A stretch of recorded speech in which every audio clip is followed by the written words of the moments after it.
অসমৰ প্ৰথমটো technical channel Dimpu বৰুৱাৰ বিষয়ে হয়তো আপুনি শুনিছে। তো আজি মই সেই ডিম্পু বৰুৱাৰ জীৱনৰ কিছু তেনেকুৱা কথা আলোচনা কৰিম, য'ত তেওঁ ইমান ডাঙৰ ইউটিউবৰ দুনিয়াখনত কেনেকৈ ইমান ছাকচেছ লাভ কৰিলে। তো বলক আমি ভিডিঅ'টো আৰম্ভ কৰোঁ। ইউটিউবৰ জগতখনত অসমখনক প্ৰথমতেই চিনাকি কৰাই দিয়া ব্যক্তিজনেই হৈছে ডিম্পু বৰুৱা।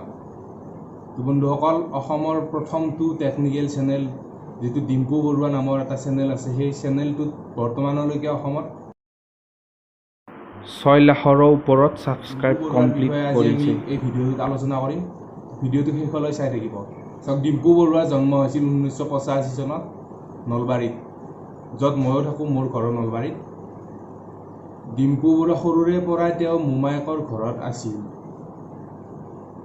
তেওঁ সৰুতে বহুকেইখন প্ৰাইমাৰী স্কুলত পঢ়িছিল, মানে সলা বদলি কৰি। তাৰপিছতে নলবাৰী কলেজত ইংৰাজী বিষয়ত মেজৰ লৈ MA কৰিছিল। এজন সাধাৰণ ল'ৰাই ইউটিউবত কেনেকৈ ছাকচেছ পালে তাৰ ছাকচেছ ষ্টৰীৰ বিষয়ে আমি আজি আলোচনা কৰিম। চাওক, ডিম্পু বৰুৱাৰ প্ৰথমতে এটা জিঅ' মোবাইল আছিল, আৰু যিটো মোবাইলেৰে তেওঁ ভিডিঅ'সমূহ এনে বনাইছিল আৰু ফেচবুকত আপলোড দিছিল। তেওঁৰ প্ৰথম ভিডিঅ'টো হৈছে গৰ্ডন উচ্চতৰ মাধ্যমিক বিদ্যালয়ৰ এটা পৰিৱেশ দেখুৱাইছিল, যিটো অত্যন্ত বেয়া আছিল। মানে সেই স্কুলখনৰ যিটো ঘৰ আছিল, সেই ঘৰটো দেখুৱাইছিল, আৰু যিটো ভিডিঅ'ত তেওঁ বহুতো সাফল্য লাভ কৰিছিল, আৰু যিটো ভিডিঅ'ৰ দ্বাৰা তেওঁ অসমৰ জনতাৰ মাজত ভাইৰেল হৈছিল। আৰু সেই ভিডিঅ'টোৰ ওপৰত নিউজ চেনেলসমূহক এটা নিউজ তৈয়াৰ কৰিছিল। তো নমস্কাৰ, মোৰ খুৰা খুৰী, পেহা পেহী, মামা মামী, আটা আবু, ভণ্টি, তিৰি চলি নহয়, অলপ বেছি এতিয়া। তো সকলোকে মই নিমন্ত্ৰণ জনাইছোঁ মোৰ এইটো চেনেললৈ। আজি না মই নলবাৰীত এটা এনেকুৱা জেগাত যাম, যি জেগা দেখি প্ৰথমবাৰৰ কাৰণে মোৰ চেনেলত তন্ধে কান্দি, বিশ্বাস কৰ আজি কান্দি। তো চবেই জানে চৰকাৰী স্কুলৰ বৰ্তমান অৱস্থা কি। এখন হৈছে ৱৰ্ল্ড ফেমাছ বুলি ক'ব পাৰি, বা নলবাৰীৰ ফেমাছ, চবেই জানে গৰ্ডন স্কুল। এখন ইংৰাজত দিনতে স্থাপন হৈছিল।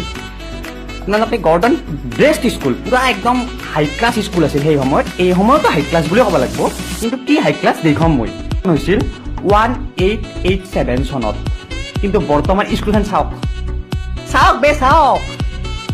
চাওক কি ক'ম, কান্দিবে না কি কৰিম, 10 লাখেৰ কি চাওক। অৱস্থাই নাই, কিবা যেন ভূতৰ হৰৰ ফিল্মৰ চিন হৈছে। এতে মানে ভূতৰ ফিল্ম কৰবাৰ কাৰণে বেষ্ট জেগা।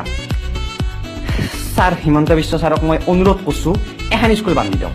কাৰণ আপোনালোকে বাচ্চালাক যাওক, য'তে যাওক গৰ্ডন স্কুল বুলি ক'লে চবেই জানে গৰ্ডন ফিল্ডখন অলপ ঠিক কৰিছে। তেতিয়াৰ পৰাই ডিম্পু বৰুৱাই দুটা এটাকৈ ভিডিঅ' বনাই গৈ আছিল। আৰু তেওঁ প্ৰথমতে এটা জিঅ' চিম, যিটো 4G চিম আহিছিল, তাৰ ওপৰত ভিডিঅ' বনাইছিল, আৰু সেই ভিডিঅ'টোৰে তেওঁ বহুতো জনপ্ৰিয়তা লাভ কৰিছিল। আৰু সেই জনপ্ৰিয়তা লাভ কৰাৰ পিছত তেওঁ ভাবিলে যে এনেকুৱা টেকনিকেল ভিডিঅ' যদি অসমীয়া ভাষাত বনোৱা হয়, তেতিয়া অসমৰ ৰাইজে নিশ্চয় আদৰি ল'ব। আৰু সেই ভাবিয়ে তেওঁৰ এই ডিম্পু বৰুৱা নামৰ এটা ইউটিউব চেনেল, আৰু এনেকৈ তেওঁৰ উন্নতি হৈ এতিয়া বৰ্তমান অসমৰ ভিতৰতে প্ৰথমটো টেকনিকেল চেনেল হৈছে ডিম্পু বৰুৱা। আৰু ডিম্পু বৰুৱাই বেলেগ এটা ব্লগিং চেনেলো খুলিছে, যিটোৰ নাম দিয়া হৈছে ডিম্পুজ ব্লগ। আৰু সেই চেনেলটো অসমৰ নাম্বাৰ 1 ব্লগ চেনেল হিচাপে ৰাইজে জানে।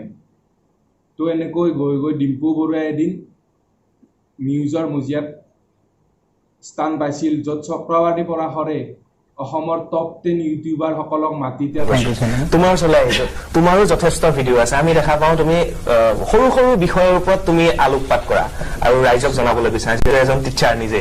গতিকে বাকী সকলোকে ষ্টুডেণ্ট বুলি ভাবি তুমি বুজাই দিয়া কথাবিলাক। মই তোমাৰ ভিডিঅ' চাওঁ, ফ'ল' কৰোঁ, ছাবস্ক্ৰাইব কৰিছোঁ তোমাৰ।